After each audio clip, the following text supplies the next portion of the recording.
मैं अपने लड्डू गोपाल की दीवानी में सभी को राधे राधे।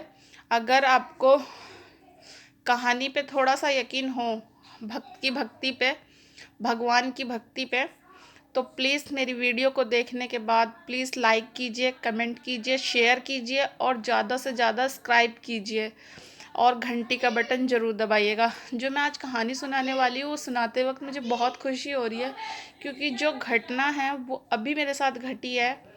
और चलिए, मेरे लड्डू गोपाल जी को जल्दी से किसी के यहाँ का दूध जो है वो पसंद नहीं आता। हमारे घर में गाय का दूध आता है, हमारे घर में खुद ही गाय है जो जिनकी सेवा मेरी सासू माँ करती हैं। और उन्हीं का जब से मेरे घर में लड्डू गोपाल आए तो उन्हीं के हाथ का दूध, गौ माता का दूध पी रहे हैं। तो और उसके बीच में गए गौ माता बीमार हो गई थी किसी कारण से, तो मम्मी ने दूध देना बंद कर दिया था। तो हम मम्मी ने कहा कि दूधिया लगा लो। फिर हम सब मतलब हमारे घर में दूधिया का दूध आने लगा, तो हमने 3-4 दूधिया लगाए। और किसी ना किसी कारण के दूधिया या तो दूध देना भूल जाता था या दूध वाला छोड़ के चला जाता था, मतलब दूध देना ही बंद कर देता था। और अभी कुछ 4-5 महीने से हमारे मतलब एक दूध वाले भैया लगे हैं और उनका दूध इतना बढ़िया है, एकदम गाढ़ा। तो बहुत मुश्किल से मेरे लड्डू गोपाल जी को किसी के यहाँ का दूध पसंद आया है। और जब से उन भैया ने दूध देना स्टार्ट करा है तो मैं अपने हाथ से ही मक्खन निकालती हूँ, और जब भी मक्खन निकालती हूँ तो मैं अपने लड्डू गोपाल जी को देती हूँ। सबसे पहले उनके लिए भोग के लिए निकालती हूँ, और भोग निकालने के बाद फिर मैं मक्खन का घी बनाती हूँ।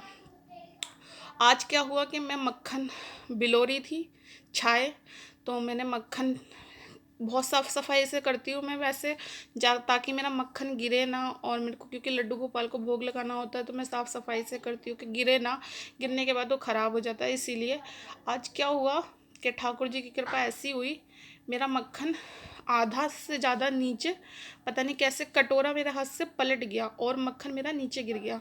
अब मैंने सोचा चलो मक्खन उठा के और धो लेती हूँ। उसके बाद धोने के बाद मैंने कहा ये घर में खाया जाएगा डेली वेज में, और मैं ऐसे करके सारा मक्खन करके चली गई और एक कटोरे में ढक के चली गई। तो मैंने आज लड्डू गोपाल जी से बोला, लड्डू गोपाल जी मुझे माफ़ कर देना, मेरे हाथ से मक्खन गिर गया है तो मैं आपको आज भोग नहीं लगाऊंगी।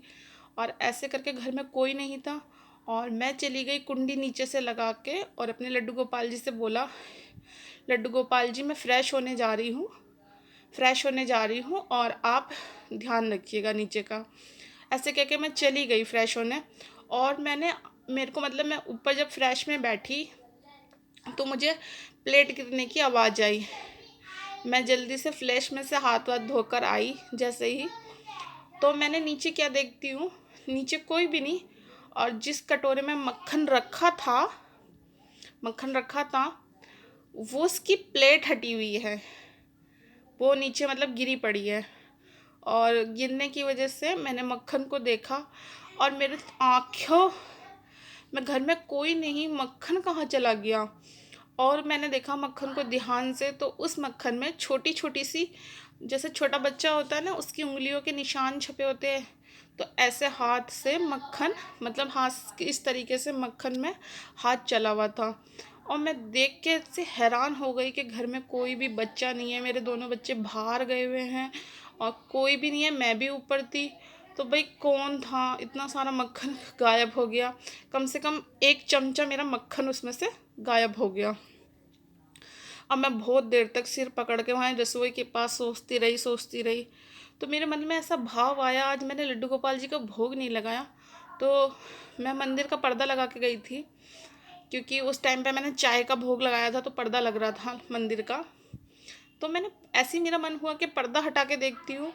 और जब मैंने पर्दा हटा के देखा तो आप यकीन नहीं मानोगे, मेरे लड्डू गोपाल जी के जो कपड़े हैं वो सने पड़े थे मक्खन में। मैं देख के एकदम चौंक गई, ये मतलब मैंने आज भोग नहीं लगाया तो इनके कपड़े कैसे सन गए।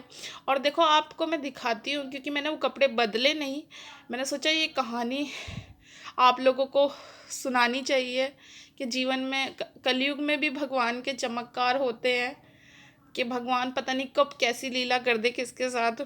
तो चलिए देखो मैं आपको पास से दिखाती हूँ कि मेरे लड्डू गोपाल जी के अभी तक मक्खन में कपड़े सने पड़े हैं और थोड़े से होठों पे भी लग रहा है, देखिए देखिए। और अभी देखो ये थोड़ा सा सूख गया है मक्खन, सूख गया है ये मक्खन। तो देखिए इनका मुंह भी सन रहा है और मक्खन भी लग रहा है इनके मुंह पे, देख रहे हैं ना। तो प्लीज़ अगर आपको, मुझे तो आपको बताते हुए ही मेरे आंसू निकल रहे हैं कहाँ इतने, और खुद को इतनी खुशी हो रही है जो अंदर से कि हाँ देखो ऐसा भी हो सकता है। तो मैं आप लोगों के साथ ये कहानी शेयर करी, अपनी घटना जो मेरे साथ आज घटी है 2021 में फरवरी के महीने में। तो मैं आप लोगों के साथ ये कहानी शेयर करी है, और अगर आपको अच्छी लगे तो प्लीज़ लाइक कीजिए, शेयर कीजिए और घंटी का बटन ज़रूर दबाइए। मैं अपने लड्डू गोपाल की दीवानी में आपको फिर मिलूँगी एक नई कहानी के साथ। राधे राधे सभी को।